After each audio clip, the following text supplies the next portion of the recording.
5, 4, 3, 2, 1, 0.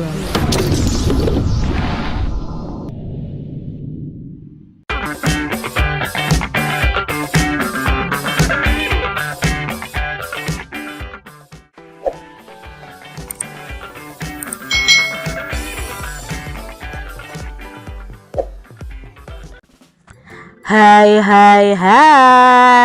selamat datang di channel YouTube Kak Citra. Apa kabar adik-adik semuanya? Kak Citra berharap kalian dalam keadaan yang baik, sehat, dan siap untuk belajar ya. Hari ini kita akan belajar bersama-sama di tema 5 tentang cuaca, subtema 4 cuaca, musim, dan iklim, pembelajaran yang pertama. Mari adik-adik kita belajar dengan penuh semangat ya. Perhatikan gambar berikut ini. Adik-adik tentu mengamati ya bagaimana cuaca itu ada perubahan. Dari cerah, berawan ya. Cerah, berawan, panas, lalu hujan. Indonesia adalah negara yang berada di garis khatulistiwa bumi. Musim di negara kita hanya ada 2 jenis, yaitu musim hujan dan musim kemarau. Jika cuaca cerah berlangsung terus-menerus, tanda musim kemarau sedang berlangsung. Sesekali cuaca berawan. Jika cuaca mendung dan hujan sering terjadi, itu tanda musim hujan telah tiba. Jika cuaca cerah dan hujan datang silih berganti, itu pertanda sedang memasuki peralihan atau memasuki musim pancaroba. Pancaroba itu peralihan dari musim kemarau ke musim hujan atau sebaliknya adik-adik. Nah, saat seperti ini cuaca cepat berubah mulai dari cuaca cerah, berawan, mendung, lalu hujan adik-adik. Jadi karena negara kita itu dilalui garis khatulistiwa, jadi negara kita itu hanya memiliki 2 musim ya. Ada musim hujan dan musim kemarau. Ada negara lain itu yang mengalami 4 musim ya. Nanti ada musim gugur, ada musim salju atau musim dingin. Kalau kita hanya mengalami 2 musim saja adik-adik. Nah, musim hujan dan musim kemarau ini akan bergantian. Nah, ketika ada peralihan dari musim hujan ke musim kemarau atau sebaliknya, itu terjadi peralihan atau disebut juga dengan masa pancaroba. Nah, di sini adik-adik kita harus ekstra menjaga kesehatan kita karena di musim pancaroba itu sering terjadi perubahan cuaca yang sangat cepat dan tubuh kita harus beradaptasi. Otomatis kita harus menjaga stamina tubuh kita. Adik-adik, perhatikan gambar berikut ini. Beberapa hari lalu hujan selalu turun. Pagi ini cukup cerah. Matahari tampak sedikit dari balik awan. Sinarnya menembus kumpulan awan. Di jalanan tampak beberapa genangan air yang belum kering. Siti dan teman-teman berangkat ke sekolah bersama-sama. Siti dan teman-teman bercakap-cakap sepanjang jalan menuju ke sekolah. Nah, ini percakapan Siti dan teman-temannya.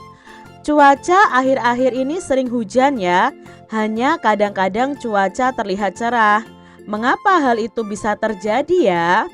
Sepertinya kita akan mengalami musim hujan. Sekarang kita sedang mengalami masa peralihan atau pancaroba. Mengapa disebut masa peralihan atau pancaroba?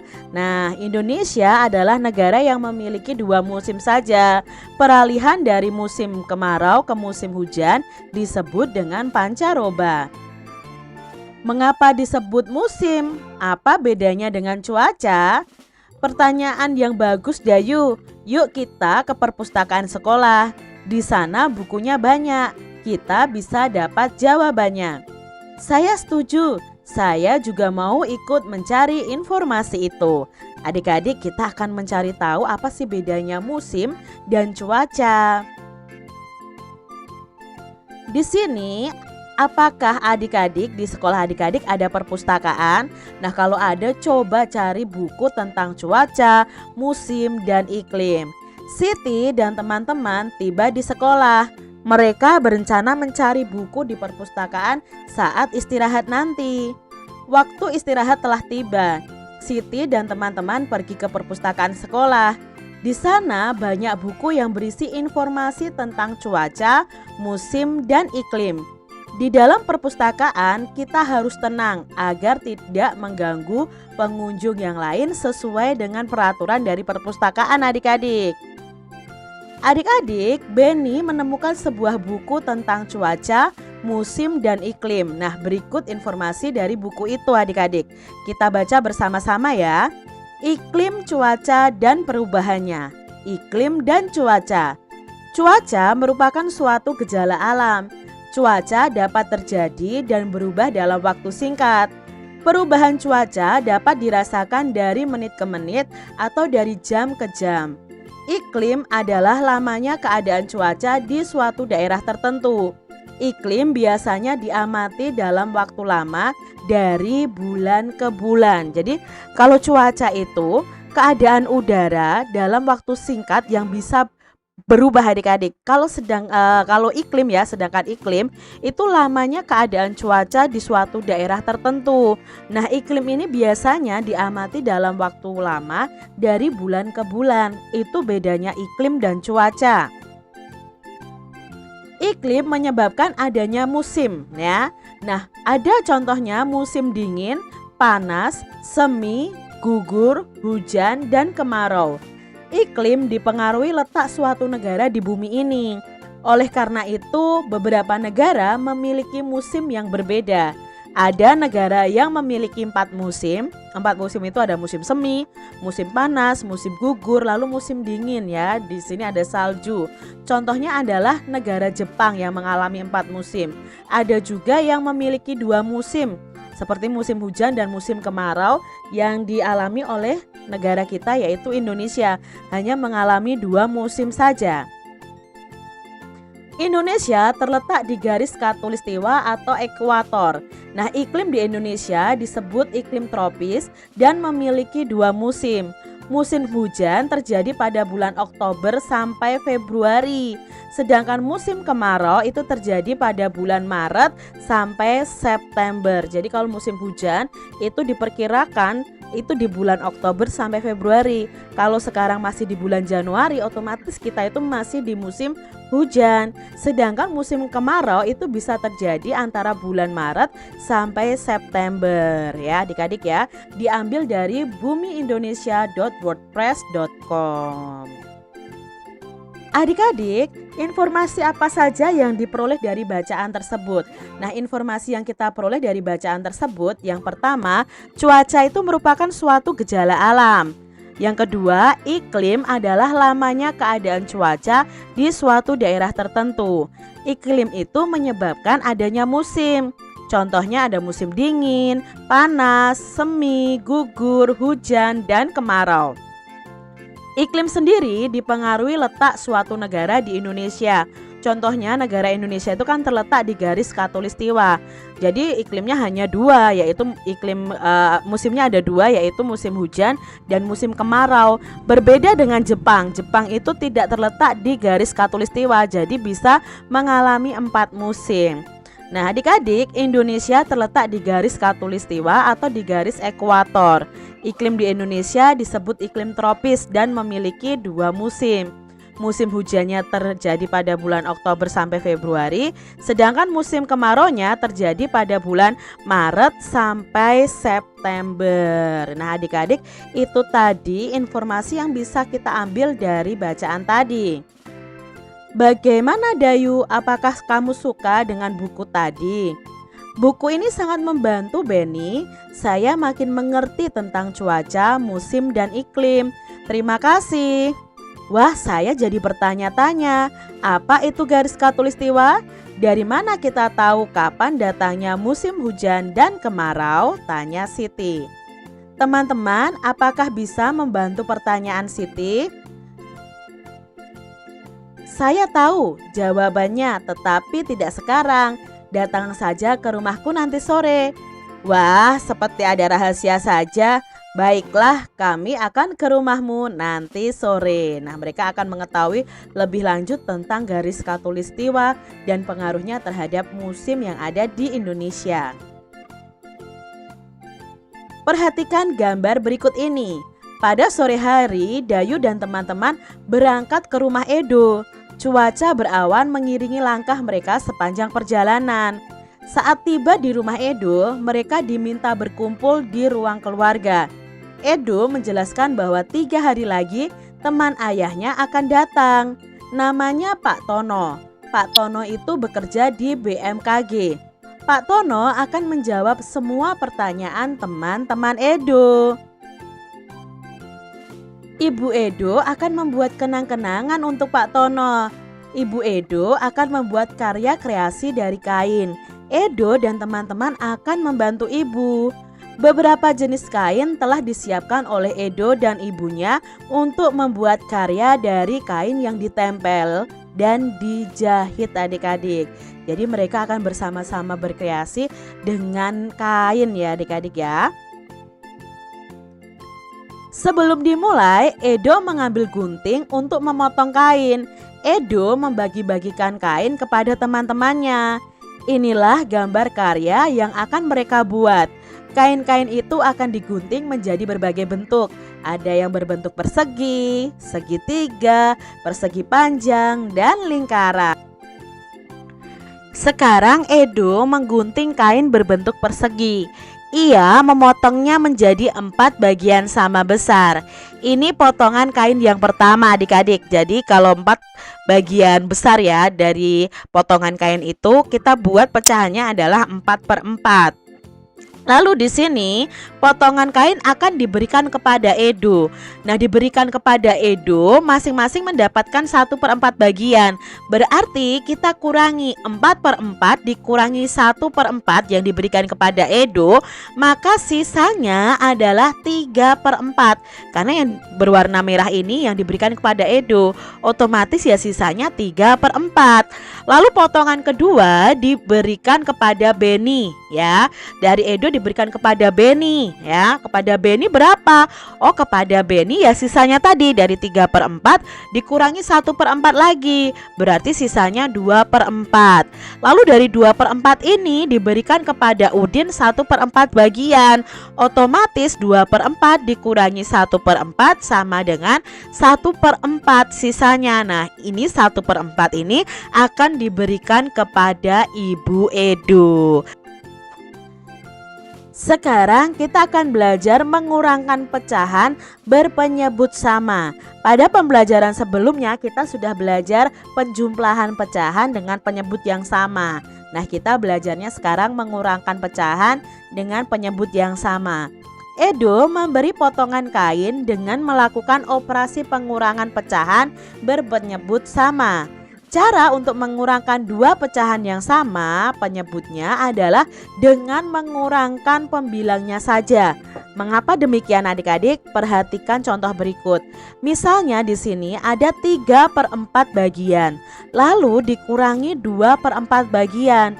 Kalau dari gambar ini 3/4 dikurangi 2/4, maka yang sisa di arsip hanya ada 1. Maka sisanya adalah 1 dari 4 bagian yang ada. Contoh lainnya di sini 5/6. 5/6, 5 yang diarsir dari 6 bagian yang ada dikurangi 1/6.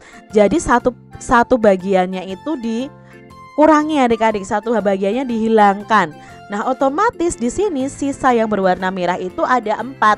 4 dari 6 bagian yang ada. Berarti hasilnya adalah 4/6. Kalau penyebutnya sudah sama, kita cukup mengurangkan pembilangnya saja. Untuk mengurangkan pecahan dengan penyebut sama, kita hanya perlu mengurangkan pembilangnya. Sedangkan penyebutnya masih tetap adik-adik. Jadi kita mengurangi pecahan berpenyebut sama, maka penyelesaiannya adalah sebagai berikut. Misalnya 5/6 dikurangi 4/6, berarti 5 dikurangi 4/6. 5 dikurangi 4 sama dengan 1/6. Karena penyebutnya harus sama, bukan malah penyebutnya dikurangi adik-adik.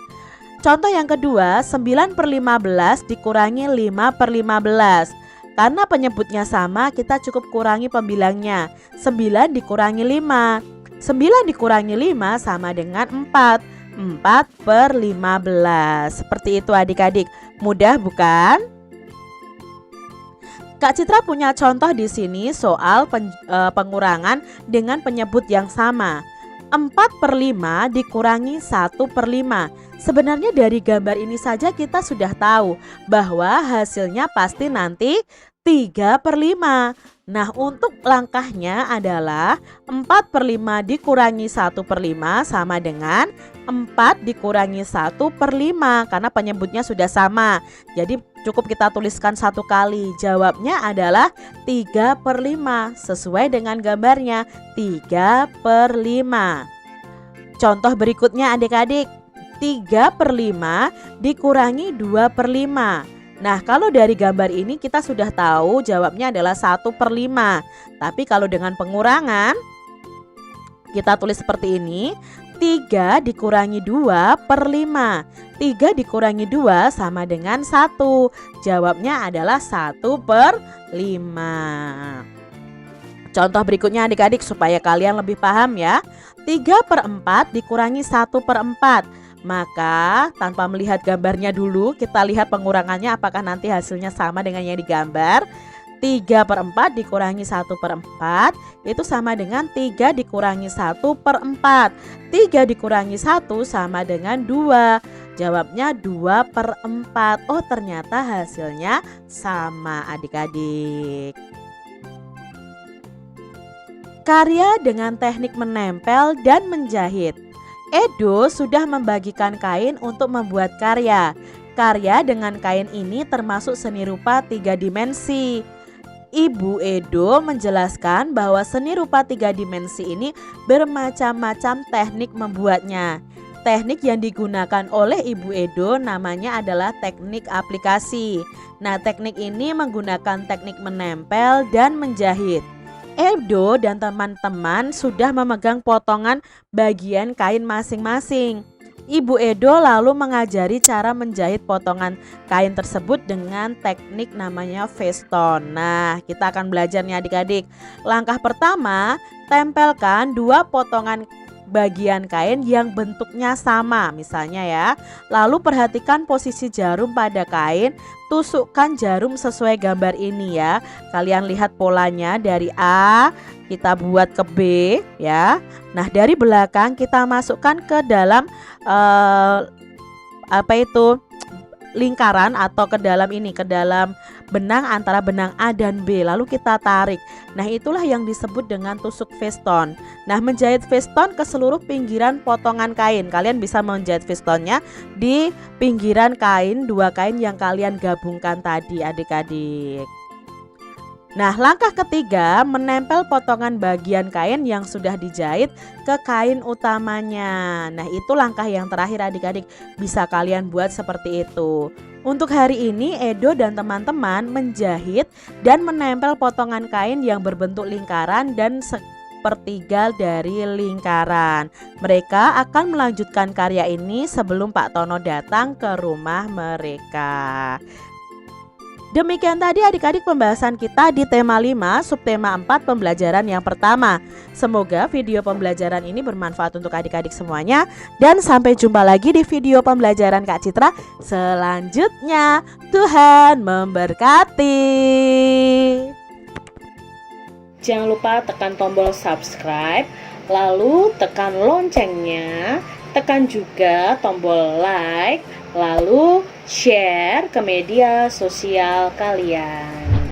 Jangan lupa untuk ikuti media sosial Kak Citra. Terima kasih.